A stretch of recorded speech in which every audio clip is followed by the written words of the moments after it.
Assalamualaikum warahmatullahi wabarakatuh. Perkenalkan, nama saya Rizky Ansah. Nama saya Imratul Aziza. Di sini kami akan membuat tugas UAS video usul fikih yang berjudul tentang qiyas. Selamat menyaksikan. Assalamualaikum Ziza. Waalaikumsalam Rizky. Kaifa halu? Alhamdulillah anak khair. Alhamdulillah. Oh iya Ziza, saya mau bertanya. Ya. Kan kemarin waktu lalu kita kan pernah belajar tentang kias. Apakah Ziza masih ingat apa sih pengertian kias itu? Alhamdulillah masih ingat. Ya, masdar makna qadaro.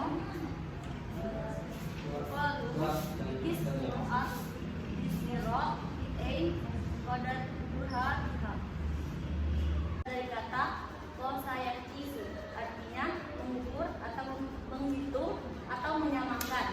Sedangkan menurut istilah, menyamakan satu perkara yang belum ditetapkan nas dengan perkara yang telah ditetapkan oleh nas. Oh, jadi itu yang pengertiannya. Kan kemarin kan Rizky juga belajar tuh di minggu lalu kan. Ya. Jadi Rizky tahu dong apa saja sih rukun-rukun kias? Oh, rukun kias. Yang Rizky tahu rukun kias ada 4. Yang pertama itu yaitu al-far'u, yaitu cabang. Yang kedua adalah al-usul, yaitu asal. Yang ketiga adalah hukum asal. Dan yang terakhir adalah sebab atau ilah. Mungkin itu yang Rizky tahu. Kemudian apa saja sih pengertian dari keempat rukun tersebut? Oh, masalah pengertian. Yang pertama kan cabang.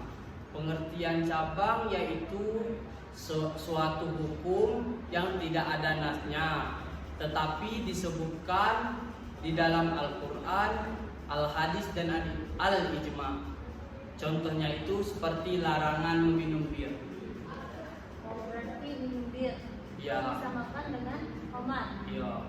Yang kedua yaitu al-asal atau asal, yaitu perkara pokok yang cabangnya dinaskan dan nasnya itu harus mempunyai hukum asalnya. Contohnya seperti larangan meminum khamar. Dan yang ketiga adalah hukum asal atau hukum asal, yaitu hukum yang datang dari syariat terhadap perkara asal. Contohnya itu seperti khamar diharamkan oleh nas Al-Quran dan Sunnah. Dan yang terakhir adalah ilat atau sebab, yaitu sebuah sifat yang ada di asal dan ada juga yang di paruh. Contohnya itu seperti larangan minuman-minuman yang memabukkan. Mungkin 4 itu yang saya tahu tentang rukun-rukun tentang kias. Oh iya, kan di kias ada syarat-syarat ya. Apakah Ziza tahu apa aja sih syarat-syarat kias itu? Syarat-syarat kias itu ada 4. Pertama, syarat al-usul. Yang kedua, syarat baku. Yang ketiga, syarat usul. Yang keempat, syarat ilat.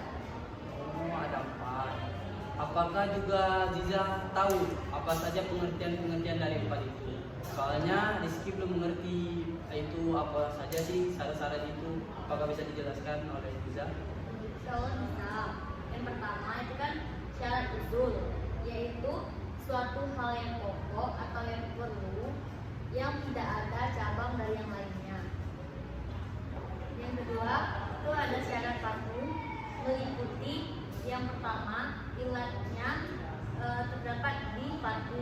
Yang kedua yaitu tetapnya hukum usul. Yang ketiga yaitu tidak terdapat nas dan ijma dalam baku.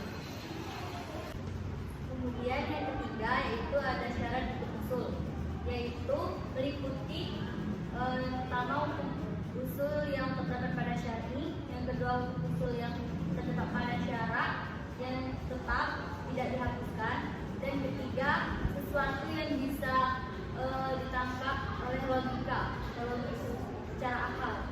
Ya. Kemudian yang terakhir atau yang keempat yaitu syarat ilat usul, yang dimana hukumnya disebutkan oleh nas. Kadang-kadang mencakup beberapa sifat dan kekhususan. Mungkin itu sekian dari syarat-syarat yang saya jelaskan tentang kias. Oh, jadi syarat-syarat kias itu ada 4. Oh, ya. Kan di kias kan ada macam-macam kias tuh. Ya. Apa saja sih macam-macam dari kias? Oh, tentang macam-macam kias. Setahu saya macam-macam kias itu ada 5.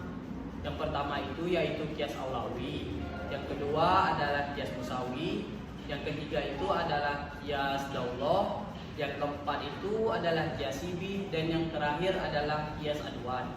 Mungkin macam-macam kias itu ada 5 itu kalau nggak salah. Apa saja sih pengertian dari kelima tersebut? Tentang pengertian kelima tersebut ya. Bentar. Yang pertama yaitu kias aulawi, yaitu kias yang ada pada buru lebih kuat daripada ilat pada pokok. Contohnya itu seperti kita dilarang bertatahus. Dan yang kedua adalah kias musawi. Kias musawi yaitu bila ilat pada cabang yaitu sama bobotnya dengan ilat pada pokok. Contohnya itu seperti membakar harta anak yatim dikiaskan dengan memakan harta anak yatim. Dan yang ketiga adalah kias daulah. Kias daulah yakni kias yang menunjukkan dua perkara satu sama lain, bahwa ilat di dalamnya harus menunjukkan adanya hukum, tetapi tidak mengharuskan adanya hukum. Contohnya itu seperti zakat kepada anak yatim yang kaya. Dan yang keempat adalah kias sibi. Kias sibi yaitu mengkiaskan far'u pada 2 pokok. Ilat dicari bagaimana 2 pokok tersebut yang mana yang paling cocok. Contohnya itu seperti kita mendoakan orang kafir yang menyumbangkan hartanya kepada kegiatan sosial Islam. Dan yang terakhir adalah kias aduan. Kias aduan yakni mengkiaskan apa hal yang dikiaskan oleh hukum terhimpun pada tempat hukum yang dikiaskan. Contohnya itu seperti mengkiaskan lelaki memakai perak daripada memakai emas. Mungkin itu penjelasan dari Rizky tentang macam-macam kias. Oh, jadi begitu macam-macam kias dan pengertiannya. Iya. Terima kasih ya Rizky atas ilmu yang telah diberikan kepada saya, dan sangat-sangat bermanfaat bagi saya sendiri. Oh iya, terima kasih juga Ziza atas ilmunya hari ini. Insya Allah ilmu ini akan bermanfaat dan akan selalu saya ingat. Amin. Aziza izin pamit dulu ya, soalnya ada urusan mendadak tadi di telepon sama keluarga. Ya, terima kasih Ziza. Ya, terima kasih. Duluan ya Ci. Ya, jadi. Ya.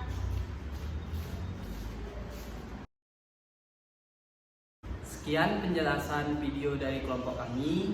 Jika ada salah kata maupun perbuatan kami minta maaf dan kami ucapkan Jazakumullah khairan katsir. dan kami akhiri.